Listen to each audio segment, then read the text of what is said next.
অসমত শীঘ্ৰে বলবৎ হ'ব নাগৰিকত্ব সংশোধনী আইন বিজেপিৰ সংকল্প পত্ৰ মুকলি কৰি এই মন্তব্য কৰিলে বিজেপিৰ ৰাষ্ট্ৰীয় সভাপতি জে.পি. নড্ডাই সংসদত গৃহীত হোৱা বিধেয়ক বিধানসভাই কোনো কাৰণতে বাতিল কৰিব নোৱাৰে বুলি মন্তব্য কৰিলে জে.পি. নড্ডাই নিৰ্দিষ্ট প্ৰক্ৰিয়াৰ মাজেৰে অসম চুক্তিৰ 6 নং দফা ৰূপায়ণৰ কাম চলি থকা বুলিও মন্তব্য JP. নড্ডাৰ Sir, the Congress party also came out with its manifesto for yesterday. They have made 5 guarantees. They have given 5 guarantees to the people of Assam. One of them is that they will not implement the CAA and will repeal it if voted to power. What do you have to say in this regard? देखिए, मुझे Congress party की वैचारिक पृष्ठभूमि पर मैं प्रश्न खड़ा करूं ये अच्छा नहीं है। उनकी बुद्धिमत्ता पर प्रश्न खड़ा करूं यह भी मेरे लिए उचित नहीं है। लेकिन उनको अब यही होता है, अब उनका पार्टी का इंटरनल मैटर है, लेकिन जब पार्टी बच्चों को थमा दी जाए तो ऐसी होती है।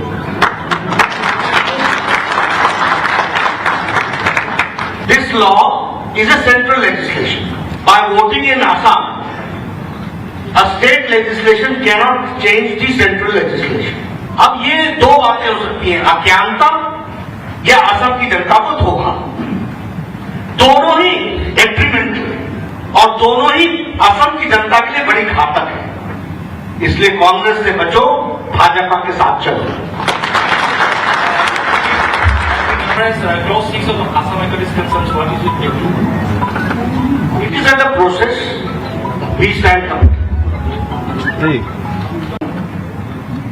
कि जब अज्ञानता होती है तो दिक्कत बहुत आती है। असम की पहचान श्रीमंत शंकरदेव हैं, असम की पहचान भूपेंद्र हजारिका जी हैं, हमारे असम के सपूत। असम के पहचान हो सकती है गोपीनाथ बोरदोले, लेकिन असम की पहचान बदरुद्दीन हो और जिसके बारे में 2006 में उनके ही मुख्यमंत्री ने पूछा है हु इज बदरुद्दीन, तो मुझे उनके ज्ञान पर शक भी होता है और राजनीति के बारे में प्रश्न भी होता है।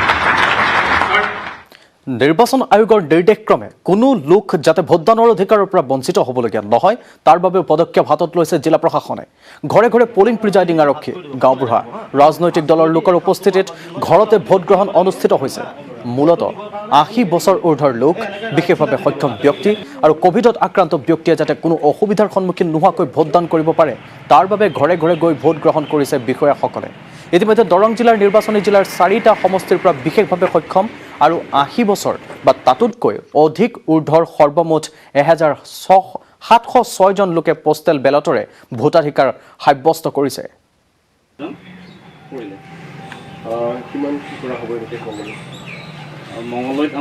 নিৰ্বাচন আয়োগৰ নিৰ্দেশক্ৰমে কোনো লোক যাতে ভোটদানৰ অধিকাৰৰ পৰা বঞ্চিত নহয় তাক লৈ যথেষ্ট তৎপৰ হৈছে জিলা প্ৰশাসনসমূহ আমি এই সন্দৰ্ভত অধিক জনাম আমাৰ সংবাদদাতা নৱজ্যোতি মহন্ত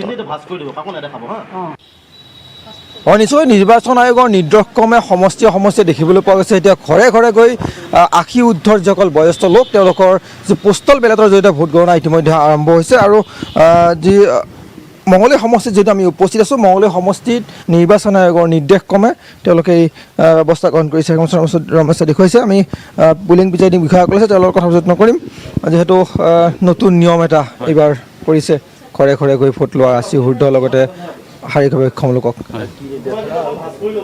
নিশ্চয়কৈ এইটো ইলেকশ্যন কমিশ্যন অফ ইণ্ডিয়াৰ এইটো এটা আদৰণীয় পদক্ষেপ যিহেতু 80 ঊৰ্ধৰ ব্যক্তি বা যিসকল আমাৰ ফিজিকেলি হেণ্ডিকেপ মানুহ আছে তেওঁলোকে নিশ্চয়কৈ আমাৰ ভোট কেন্দ্ৰত গৈ তেওঁলোকৰ ভোট দিয়াত যথেষ্ট অসুবিধা ফিল কৰে তেওঁলোকৰ যথেষ্ট যাতায়াতৰ ক্ষেত্ৰত যথেষ্ট অসুবিধাৰ সৃষ্টি হয় গতিকে ইলেকশ্যন কমিশ্যন অফ ইণ্ডিয়াই যিটো প্ৰচেছ কৰিছে সেইটো নিশ্চয়কৈ আদৰণীয় পদক্ষেপ কিমান ঘৰ আজি আমাৰ চিডিউল মতে আমাৰ 15 জন ব্যক্তিৰ আমি ভোট গ্ৰহণ কৰিব লগা আছে আমি 15 জন ব্যক্তিৰ ঘৰলৈকে আমি আজি যাম আইতা লাগিছে আইতা কেনেকুৱা লাগিছে ভোট দি কেনেকুৱা লাগিছে আজি ভাল লাগিছে সিস্টেমটো কেনেকুৱা লাগিছে ভোট দিয়া সিস্টেমটো ভাল লাগিছে ইয়াৰ আগত এই ব্যৱস্থা নাছিল হয় নাই আপুনিতো এতিয়া ভোট দিব যাবৰ কাৰণে অসুবিধা হ'লে হয় আজি অসুবিধা হ'লে মোৰ অসুখে হয় এতিয়া ভোটটো দিলে ভাল লাগিছে নিশ্চয়কৈ এয়া 80 ঊৰ্ধৰ এগৰাকী আইতা যিগৰাকী আইতা ইতিমধ্যে পোষ্টেল বেলটৰ জৰিয়তে ভোট প্ৰদান কৰিছে